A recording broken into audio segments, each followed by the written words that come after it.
bismillahi irrahmani irrahim wa sallallahu ala sayidina wa mawlana muhammadin wa alihi wa sahbihi wa sallama taslima linaadimi hadihi al abyaati yuxaatibu man laa taxuduhu sinnatun wala nawmun wa kaana lahu wa tayyaba lahu lyaqadata wannawma yaa zal wujudi walbaqaa'i walxidam yaa zal muxaalafati xuz min alqidam yaa zal qiyaami abadan wal waxda yaa man xitaabiya ilayhi waxda innaka zul qudrati wal iraada wal ilmi wal xayaati wal ifaada wa sam'i wal basari wal kalaami yaa maaxiyan bil muntaqa alaami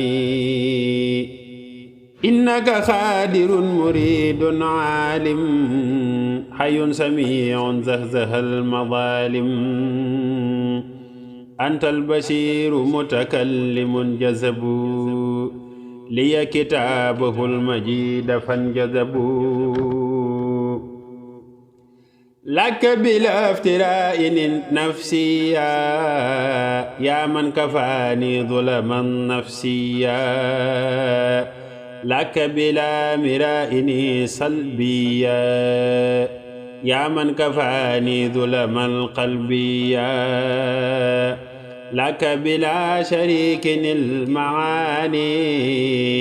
wal macnawiyaatu bila mucaani yaa faacilan bi iznihi yajri al-qadar li gayri ahmadi kaza suqtal kadar bijaahi ahmad alkarim alalami yaa man bihi alamta ma lam yu'lami yaa za wujudin walbaqaa'i walqidam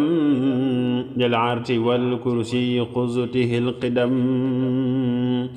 wahaba allahu tabaraka wa taala linaadimi hadihi al-abyaati duxuluhu aljannata allati wu'ida almuttaquuna